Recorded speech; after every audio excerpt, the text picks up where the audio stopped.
Purity is the mind's normal state.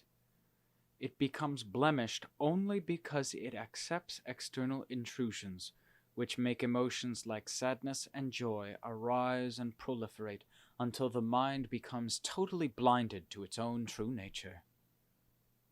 Luminous Essence. The hut, the meditation path, and the little platform under the payom tree were Chee Kaew's constant companions throughout the year. Except for her daily meal, she seldom left the confines of her meditation environment.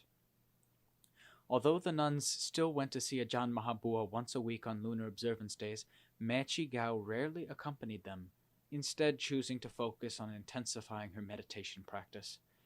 Despite Chee Kaew's dedication to her practice, she still possessed an abiding sense of gratitude and respect for Ajaan Mahabua, and so every morning she cooked a small pot of sticky rice and prepared a basket of betel nut for him. Normally, Chee Kaew would have one of the nuns bring her daily offering to Ajaan Mahabua. Only occasionally did she go herself, and even then she would speak with him only briefly. Ajaan Mahabua's monastery was situated northeast of town, while Chee Kaew's nunnery was 2 miles away to the southwest. Ban Hui Sai was in the middle. Despite the distance, and the fact that he never announced his travel plans in advance, Chee Kaew always knew intuitively when Ajaan Mahabua left his monastery to wander through the region in search of solitude. She always knew when he had vacated his monastery, and she always knew when his return was imminent.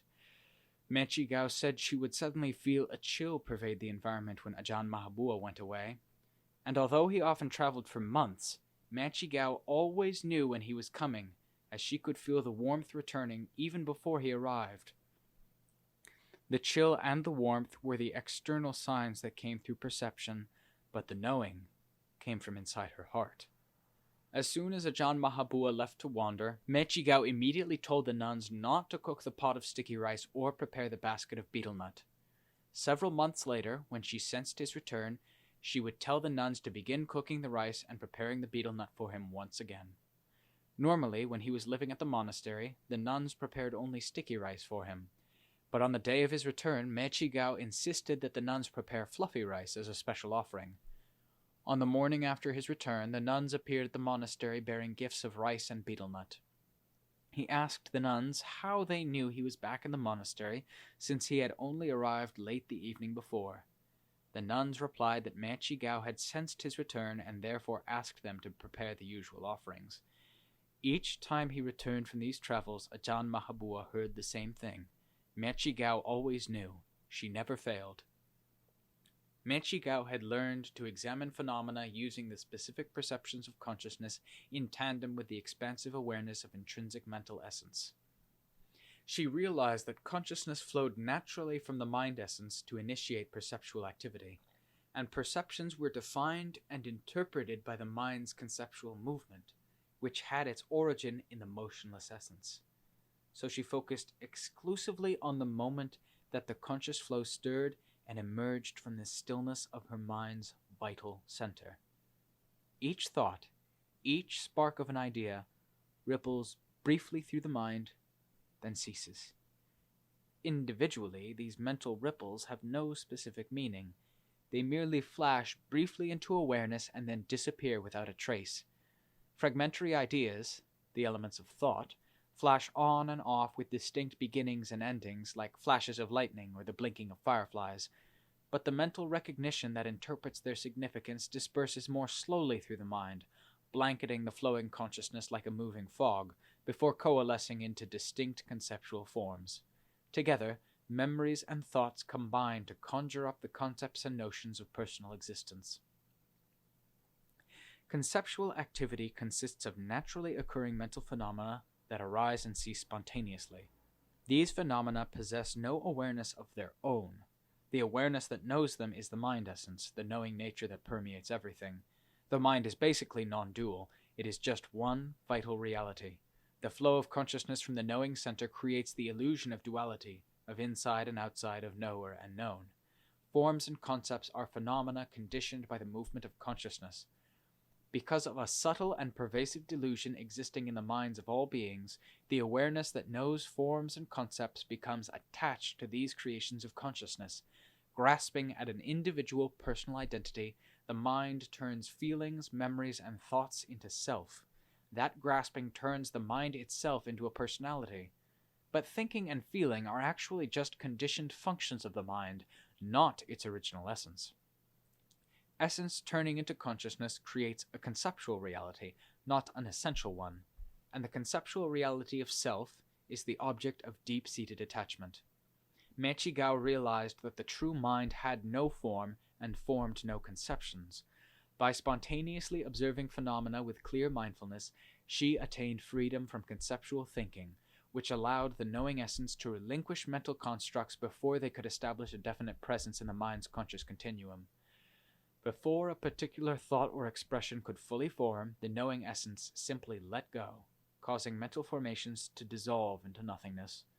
Eventually, the detached nature of the mind's true essence became so all-encompassing that the multitude of conscious expressions failed to take hold, dissolving before its still, potent immanence. At that stage, Chee mind resembled a battlefield where the forces of conscious existence were pitted against the all-embracing essence which encompassed everything but retained nothing. As profound emptiness constantly dissolved countless forms of emerging existence, the mind's knowing essence gained the upper hand, increasing in brightness and purity.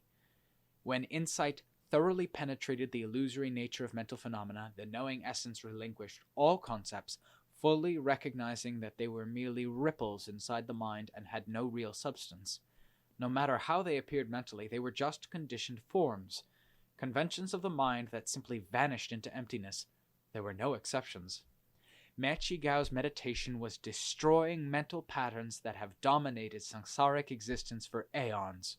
Not a single thought managed to rise or form, indicating that true, spontaneous mindfulness was born.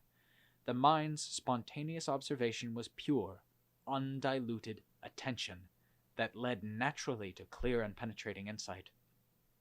When the mind understands clearly with intuitive wisdom that no self can be found within mental phenomena, liberating detachment occurs of its own accord.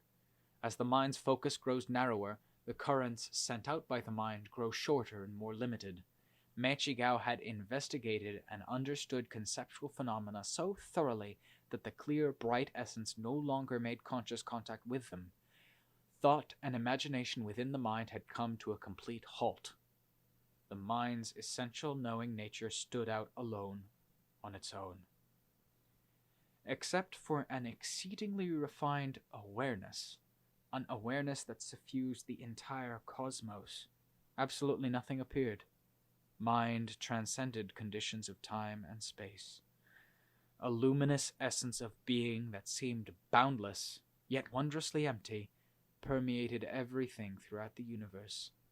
Everything seemed to be filled by a subtle quality of knowing, as if nothing else existed. Cleansed of the things that clouded and obscured its all-encompassing essence, her mind revealed its true power. When the offshoots of delusion were completely cut, her mind converged into a nucleus of sublime radiance, a radiance so majestic and mesmerizing that Chee felt certain it signaled the end of all suffering that she had been striving to attain. Having relinquished all attachment to the factors of personal identity, the subtle, radiant splendor at the center of the mind became her sole remaining focus.